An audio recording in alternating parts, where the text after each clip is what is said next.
Leibniz notation and the chain rule. Let's recall the definition of the derivative. We write the slope of the secant line through x f of x and x plus h f of x plus h as f of x plus h minus f of x divided by h, and take the limit as h goes to 0. This is f prime of x. Leibniz d by dx notation. Let's first define a dependent variable y equal to f of the independent variable x, and we make a picture similar to the one above. Here we use symbols delta x and delta y to represent small changes in the variables x and y. Now, notice that the slope of the secant line is simply delta y divided by delta x. So the slope of the tangent line is now the limit as delta x goes to 0 of delta y over delta x. And our symbol for that limit is dy over dx, or simply dy dx. Notice that in the limit as delta x goes to 0, the symbol delta is replaced by the corresponding Latin letter d. So dy dx is just a symbol for f prime of x, where y is equal to f of x. A particular value of the derivative at x equal to some a is f prime of a, and in our new notation, since there's no slot in which to substitute a, we use the notation shown here, which we read as dy dx evaluated at x equals a. The d by dx operator. The juxtaposition of d by dx with f of x represents f prime of x. So we think of d by dx as representing the operation of taking the derivative. So d by dx of expression equals the derivative of that expression with respect to x. Now instead of d by dx, we will usually read this as the derivative with respect to x. For instance, the power rule can be written this way: the derivative with respect to x of x to the n equals n times x to the n minus 1. Also, for example, the derivative with respect to x of the square root of x equals 1 over 2 times the square root of x. The derivative with respect to x of sine x is cosine x. And the derivative with respect to x of cosine x is minus sine x. So we're seeing that this d by dx operator gives us a convenient way of writing statements about derivatives. The product rule, for instance, can be written this way. We could also write the product rule this way: the derivative with respect to x of u times v is du dx times v plus u times dv dx. And the quotient rule: the derivative with respect to x of u over v equals du dx times v minus u times dv dx all over v squared. The chain rule. This is about differentiation of the composition of two functions f and u. The derivative with respect to x of the composition f of u of x equals f prime of u of x times u prime of x. Written in purely functional notation, the derivative of f composed with u equals f prime composed with u times u prime. Now, in viewing a composition such as f of u of x, we will think of f as the outside function and u as the inside function. Examples: the derivative with respect to x of x squared plus x quantity cubed. Here, our inside function should be thought of as x squared plus x, and the outside function, f of u equals u cubed. The derivative of the outside function is f prime of u equals 3u squared, so we write 3 times u of x squared, and u of x is x squared plus x, and then multiply by the derivative of the inside function. Let's look at the derivative with respect to x of the square root of x squared plus 1. Here we think of x squared plus 1 as the inside function. The outside function is f of u equals square root of u. The derivative of the outside function we know is 1 over 2 times the square root of u. So we write 1 over 2 times the square root of the inside function and multiply by the derivative of the inside function. Simplification here gives us x over the square root of x squared plus 1. More examples. Let's take the derivative with respect to x of sine of 2 pi x. Now here, our inside function is simple. It's simply the constant 2 pi times x. The outside function is f of u equals sine u, whose derivative is cosine u. So we write cosine of u of x, or cosine of 2 pi x, and then multiply by the derivative of the inside function, which is the constant 2 pi. So we have 2 pi times cosine of 2 pi x. Let's take the derivative of cosine squared x. Let's be sure we understand that what this means is the square of cosine x. So our inside function is cosine x, and our outside function is f of u equals u squared, whose derivative is 2u. So we write 2 times the inside function cosine x and multiply by the derivative of the inside function minus sine x. So we have minus 2 cosine x times sine x. The derivative of 1 over 1 plus sine x quantity squared.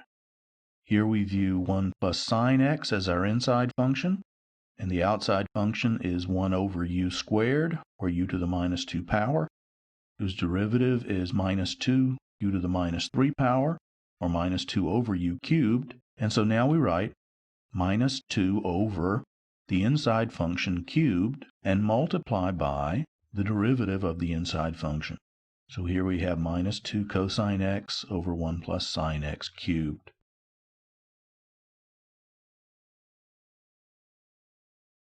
The composition of three functions.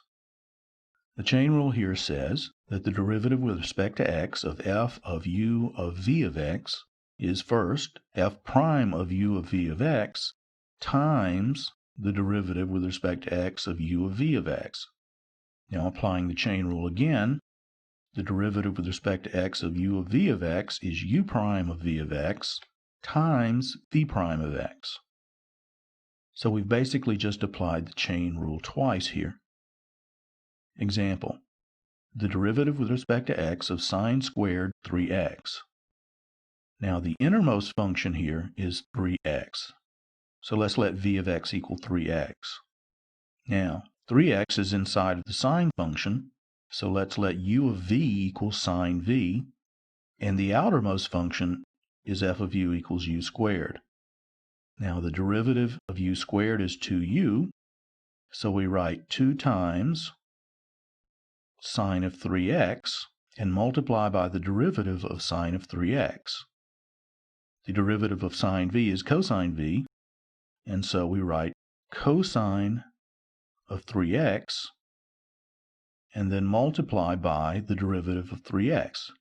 And since the derivative of 3x is 3, we end up with 6 times sine of 3x times cosine 3x. Now, once one is familiar with the chain rule, you rarely go through so much detail.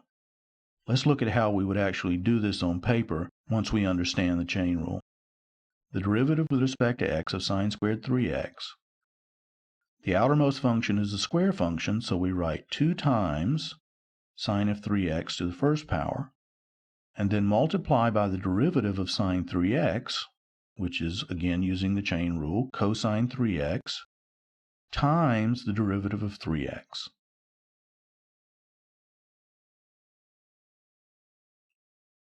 Example, the derivative with respect to x of 1 over 1 plus the square root of x squared plus 1.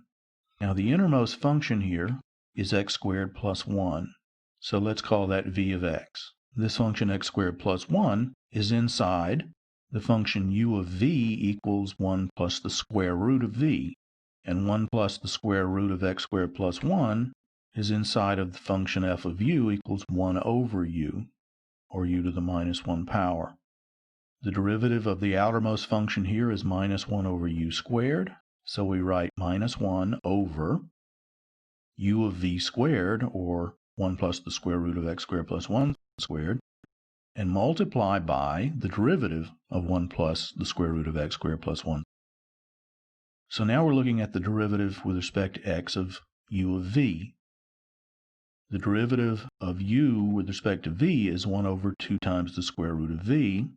So we have 1 over 2 times the square root of x squared plus 1, and we multiply by the derivative with respect to x of x squared plus 1. That's v prime of x, which is 2x. And so finally we have this product. We can cancel 2's here and write the derivative as you see it here. Now again, let's just look at this in its simplest form. To take the derivative with respect to x of 1 over 1 plus the square root of x squared plus 1, we first identify the outermost function here as being the reciprocal function, or u to the minus 1 power. Differentiate that function, writing minus 1 times u to the minus 2 power. Identify the inside function, 1 plus the square root of x squared plus 1. Multiply by its derivative, which is 0 plus 1 over 2 times the square root of x squared plus 1, and then identify the inside function x squared plus 1 and multiply by its derivative, 2x. Cancel the 2's and write the derivative in its final form.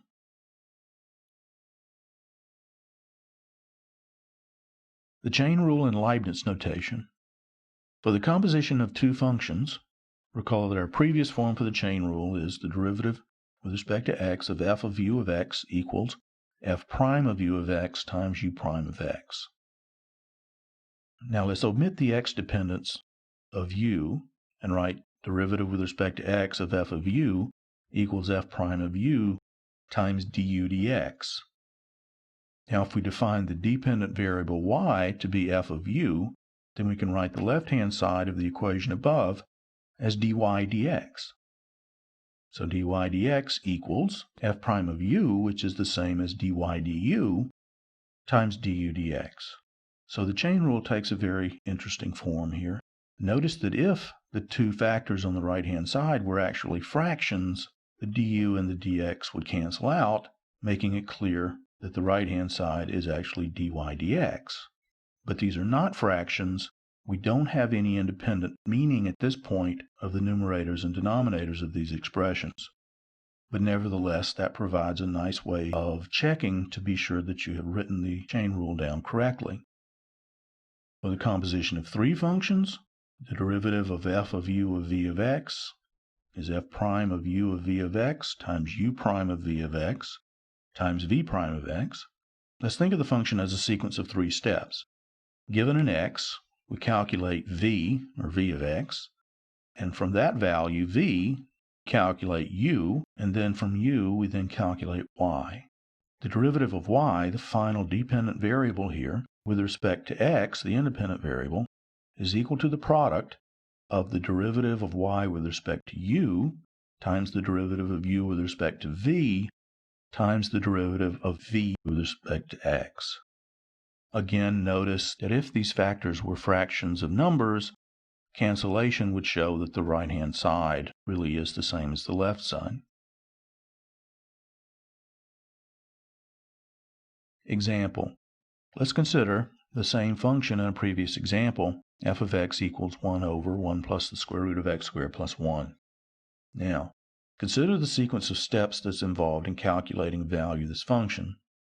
Given an x, we would first calculate x squared plus 1, then substitute that into 1 plus the square root, and then finally calculate y equal to 1 over previous value, 1 plus the square root of x squared plus 1.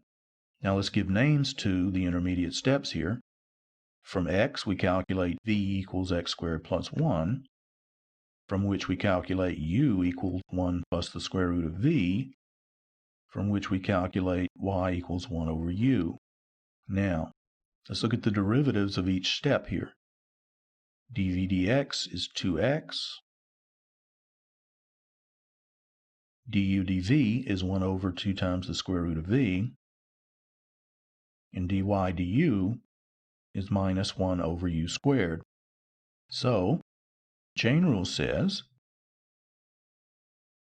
that dy dx is equal to dy du, which is minus 1 over u squared, times du dv, which is 1 over 2 root v, times dv dx, which is 2x.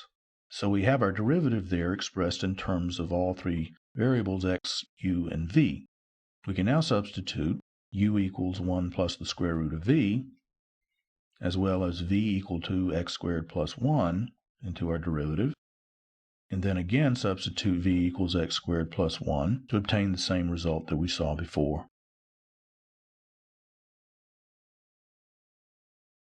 More examples. Let's look at the derivative with respect to x of the cube of x squared plus 1 times the square of x cubed plus 1. Now we'll begin with the product rule here. The derivative of the first factor, the cube of x squared plus 1, is going to be 3 times the inside function x squared plus 1 quantity squared times the derivative of the inside, which is 2x. Because we're using the product rule, we multiply by the second factor, x cubed plus 1 squared. Now, we write the first factor, x squared plus 1 cubed, and multiply by the derivative of the second factor. Now, here we use the chain rule. We differentiate the square function and write 2 times the inside function x cubed plus 1 to the first power and multiply by the derivative of the inside function, which is 3x squared.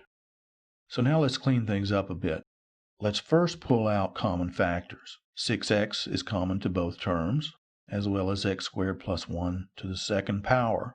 Another common factor is x cubed plus 1 to the first power, and the remaining factor will be x cubed plus 1 from the first term, plus an x squared plus 1 times x from the second term. Now we simplify that last factor, writing 2x cubed plus x plus 1. So here we have the nice factored form for the derivative. Let's take the derivative with respect to x of x over the square root of x squared plus 1. Now here we begin with the quotient rule. The derivative will be a fraction whose denominator is the square of the square root of x squared plus 1. We begin writing the numerator by taking the derivative with respect to x of x, which is 1, multiplying by the denominator, and then subtracting the numerator x times the derivative of the square root of x squared plus 1.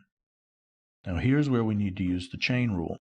So now let's take the derivative with respect to x of the square root of x squared plus 1.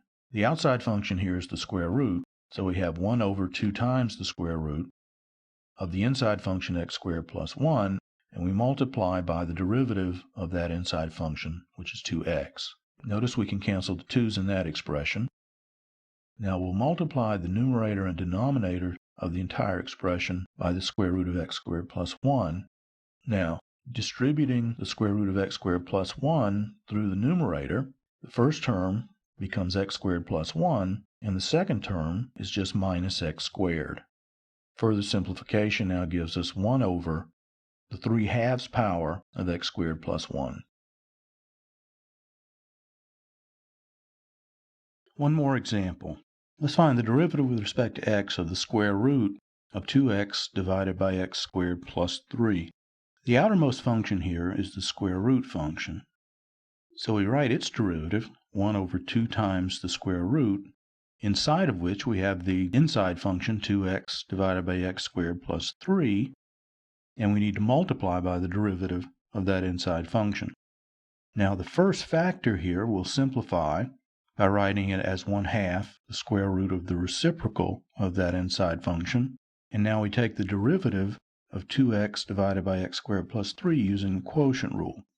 That gives us a denominator of x squared plus 3 squared, and in the numerator we have the derivative of the top, which is 2, times the denominator, x squared plus 3, minus the numerator 2x times the derivative of the bottom, which is also 2x. Now we simplify the numerator in the second factor. It becomes 6 minus 2x squared. Now notice that there's a factor of 2 there, which times 1/2 is 1, And also, the square root of x squared plus 3 divided by x squared plus 3 squared will give us a power of x squared plus 3 to the 3/2 in the denominator. So we arrive at 3 minus x squared over the square root of 2x times x squared plus 3 to the 3/2 power.